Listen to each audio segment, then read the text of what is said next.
किंवा 20 सभासद असलो तर मला वाटतच असतं मला जास्तीत जास्त चेअरमन दिलं पाहिजे, संचालक बोर्डाने जास्तीत जास्त दिलं पाहिजे.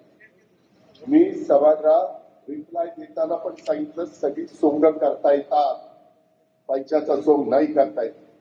इथं बसणाऱ्यांना किती लोकांना वाटत नाही की माझं आता आहे त्याच्यापेक्षा माझं जास्त असावं, पण का नाही तर आपली आर्थिक परिस्थिती नाही म्हणून.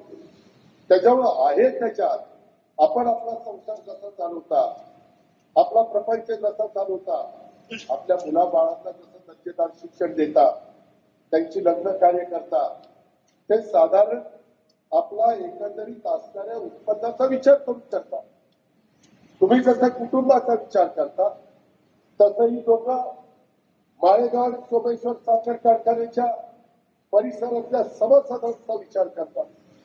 आणि राज्यातल्या 13 कोटी जनतेचा विचार करतो. देवेंद्रजी राज्याच्या जनतेचा विचार करतात, एकनाथरावजी राज्याच्या जनतेचा विचार करतात. मलाही वाटत नाही का आता अनेक जण म्हणत होते की दादा मागच्या वेळेस काही जाहीरनाम्यामध्ये कर्जमाफी जाहीर केली. आज तारीख आहे 28.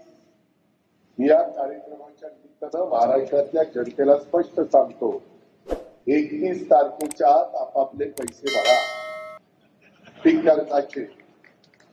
त्याच्यामध्ये जे काही सांगितलेलं होतं ते प्रत्यक्षात कृतीमध्ये येत नाही. कारण 7,20,000 कोटीचा 20,000 नाही 7,20,000 कोटीचा अर्थसंकल्प सादर करत असताना जवळपास थोडे कमी 65,000 कोटी रुपये 3, 5, 7.5 वीज माफी. वीज माफी म्हणजे तुम्हाला माफ आहे पण तुमचे पैसे आम्ही महावितरणला बोलतो. आम्ही म्हणजे कोण? सरकार. आणि माझ्या लाडक्या बहिणी त्यांच्या 1,500 त्यांना 45,000 कोटीची तरतूद करावी लागलेली आहे. ही गोष्ट ध्यानामध्ये घेतली पाहिजे.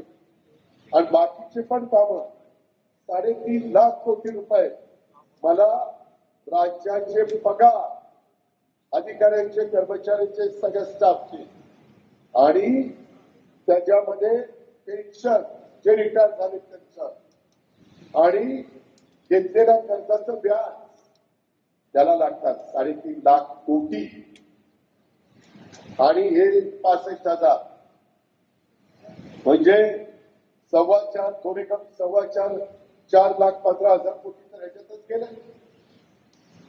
राहिलेल्यामध्ये मला शाळा त्याला पुस्तकं वह्या त्यांना युनिफॉर्म त्यांचे हॉस्टेल त्यांचा बाकीचा खर्च इतर अनेक प्रकारचे खर्च असतात. तुमचे रस्ते लाईट पाणी मूलभूत गरजा या सगळ्या आपल्याला या निमित्तानं द्यावे लागतात. ही पण बाब आपण सगळ्यांनी लक्षामध्ये घ्या. मला काल मी कोल्हापूरला होतो तिथेही मला मुस्लिम साहेबांनी सांगितलं लवकर सांगा लोक पैसे भरतात वाट बघत बसले. आणि त्याच्यामुळं परिस्थितीनुरूप आम्ही पुढचे त्या ठिकाणी निर्णय घेऊ. आता तशा प्रकारची परिस्थिती नाही. त्याच्यामुळे या वर्षी पण पुढच्या वर्षी पण घेतलेल्या पीक कर्जाचे पैसे भरा.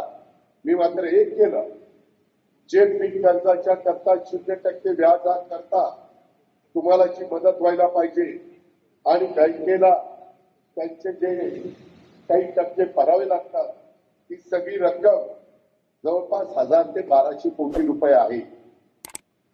ही मी बँकांना पास आउट केलेली आहे.